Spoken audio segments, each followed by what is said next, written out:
All right, I am a child and family counselor. I specialize in play therapy, so I'm going to talk about the power of play and maybe a little different aspects than you might have thought. But I have always been passionate about children. I never cease to be amazed at what they can teach us. When I was younger, I wanted to be a school teacher. I came home every day and played school over and over again. And I then thought I wanted to be an FBI agent and then a librarian. I ran the gamut with what I wanted to be. So, but something was constant. I have always loved children. And so I started out as a nursing major, then was an elementary education major. Was sadly disappointed that found that teaching was not for me. And then found out about play therapy, and I was delighted to know that it existed. So I'm a provisional licensed professional counselor. I'm also a certified school counselor, and I'm about to finish up my certification to become a registered play therapist. So I have a history of working with children in a variety of realms until now, most recently as a school counselor, and I am now moving into private practice, so I'm in the process of building my business, and I'll be working out of Jefferson City and Columbia with the intention to eventually be mainly in Jefferson City. So I want to talk to you a little bit about the power of play.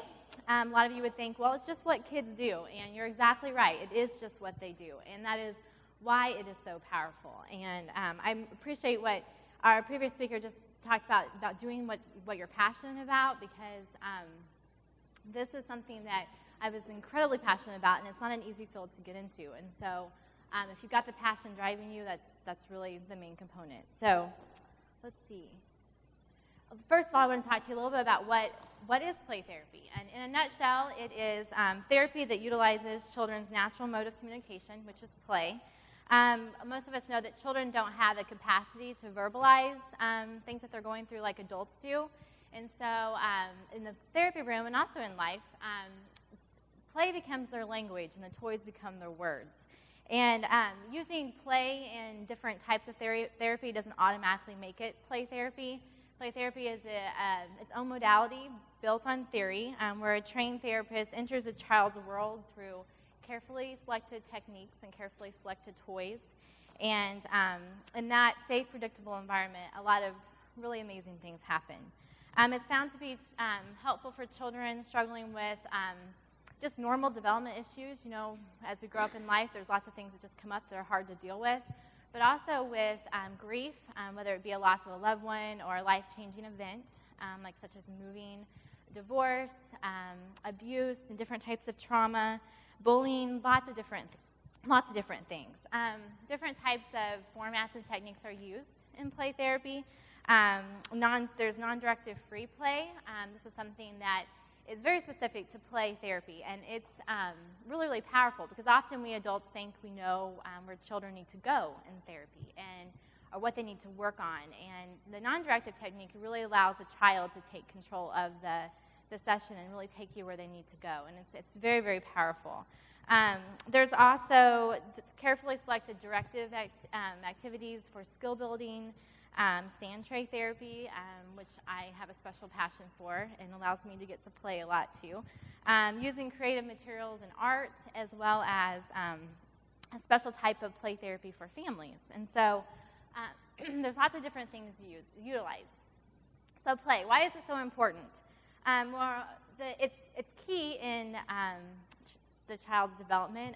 We think sometimes that play is meaningless that kids do, but actually all play has purpose. Like children are learning rehearsal for life, just like I was a teacher over and over and over every day when I came home from school.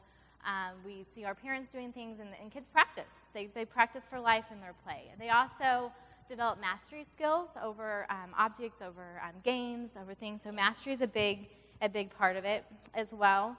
And like I already said about processing normal life events. It's interesting because play is very different at different stages of development.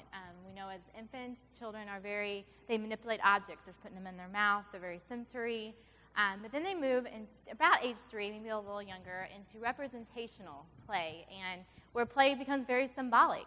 And this is where play therapy can really enter the scene and becomes very powerful for children, because the therapist then can enter a child's metaphor and stay in that metaphor and help the child to process really painful events. An example of this is in counseling, you get a lot of children that are dealing with divorce, and I use sand a lot with kids, and so often when a child's dealing with divorce, there's usually a war scene or a battle scene going on in their play often, and so if a child has got a battle going on in the sand, I don't have them come out of that metaphor and start naming things and telling me specifics about that, but I get into the play and use the characters that they're utilizing. And so that's just an example of that. And so it's also very, very effective in different types of trauma because of the fact that play therapy is a part of a larger body of therapies in expressive therapies. And so expressive therapies gain greater access to more areas of the brain. And I won't go really deep into that, but the brain is a very complex system, and trauma is stored in different parts of the brain, and often it's stored in the lower parts of the brain functioning, and trauma memory gets kind of dispersed a little bit. Where exclusively talk therapies are very much in the higher parts of the brain. They're accessing the higher parts. Whereas these expressive therapies really gain greater access to more areas. And so in a nutshell, it's kind of like it connects left to right brain and other areas of the brain. Great example of this is sand tray therapy. The sand is very tactile. It's very sensory. I don't know if any of you love playing in the sand, but there's just something about getting your hands in that sand. And there's also the powerful component of metaphor and symbolism through the miniatures that children use to put in the sand to build those worlds. And then there's the logical verbal processing. And with children, you don't do tons of logical verbal processing. It depends on the age of the child. With adolescents and adults, it's very, very powerful. And I can just speak from my own experience with this. During my training as a play therapist, I became a client and did my own sand tray. It was part of our training, and it was incredibly powerful for me.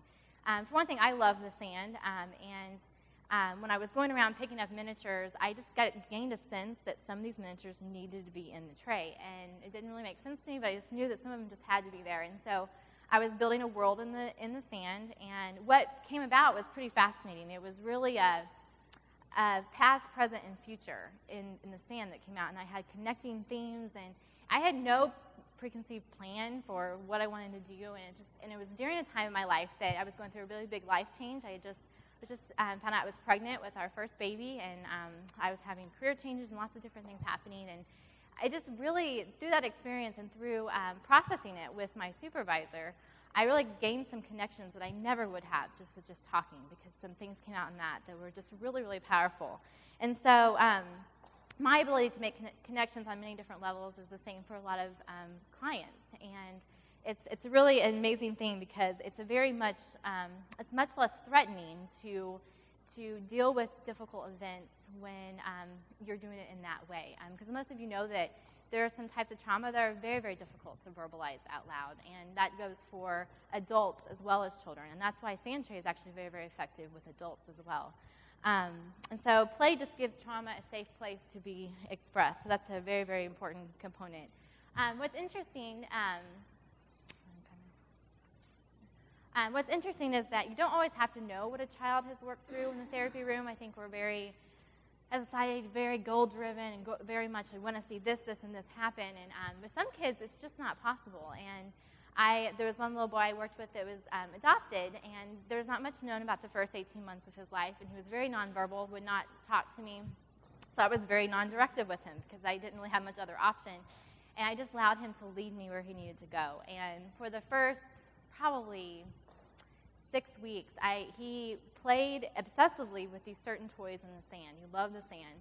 But you could tell it was work. It was not expressive, free play. It was hard work for him. And eventually, and I was in that metaphor, and I was with him during that. I was just with him during that process. And not long after, probably about the 6 weeks, he moved away from those toys, and he never touched them again. And he started becoming a lot more free in his play. His play was focused on mastery. He was figuring out puzzles. He was starting to ask me for help when he couldn't figure things out.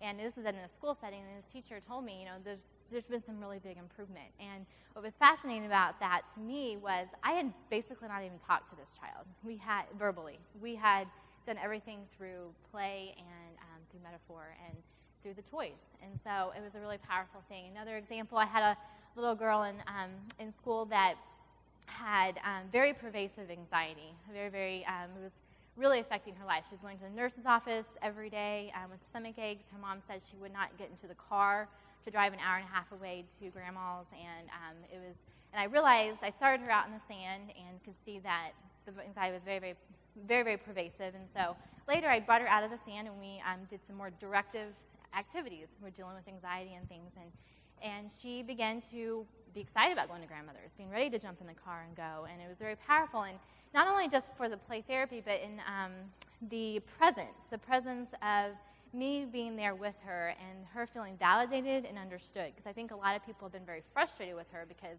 the anxiety seemed silly, and she didn't really have anyone that had just really been like, yeah, I hear you, and I know that what you're experiencing is real. And so that power of presence is very, very important, and it's something that I really want you guys to take away with you, is the power of presence and really being with the people that you're with. And I know this topic may be very far removed from a lot of what you guys are doing on a day-to-day basis, or it could be close to home, I don't know.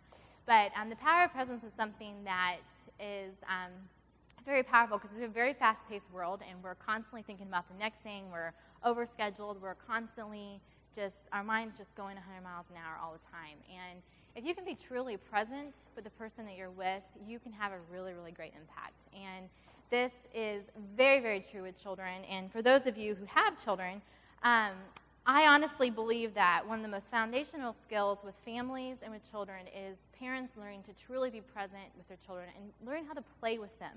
And that doesn't mean being in the same room when they're playing. It means actually engaging and being with them in their play. And something that has been found to be very effective is having 30 minutes a week with your child. Just 30 minutes saying, you know what, during this 30 minutes, you get to completely be in control. And a lot of you are like, well, they're in control all the time, or they think they are. But often when you give kids control in an area that you're okay with them having control in, it helps in other areas where you have to have the control. And so it's just where you let them completely lead. You don't have anything directed. We as adults are constantly directing children. They go to school, they have rules they have to follow, they come home. It's just this constant direction. And if you can give them 30 minutes a week where you're like, you know what, you get to pick what we do. If it's imaginary play, they get to pick what role that you play and what you do in that role, if you're sword fighting or if you're running around outside, just letting them take the lead and just knowing that that is their time for that amount of time and you are going to be present with them during that time. It's very, very, very, very effective, and I really believe that parents start to learn things about their children that they didn't really know, because there's a lot to learn about those little people in your life. And if you're an aunt and uncle, it goes for you too. Just really be in there and enjoy playing, because it's a lot of fun. And a lot of it is, I love children. I love how intuitive they are, and just how they're so in tune with the natural joys of life. And we can learn a lot from them. And I encourage you to kind of open your ears and do that, because it's just very powerful. So play with your kids, and in the process, you'll learn to play yourself, and just play. Have a fun life, and take time for those things that you're really, really passionate about and that you love. So that's all.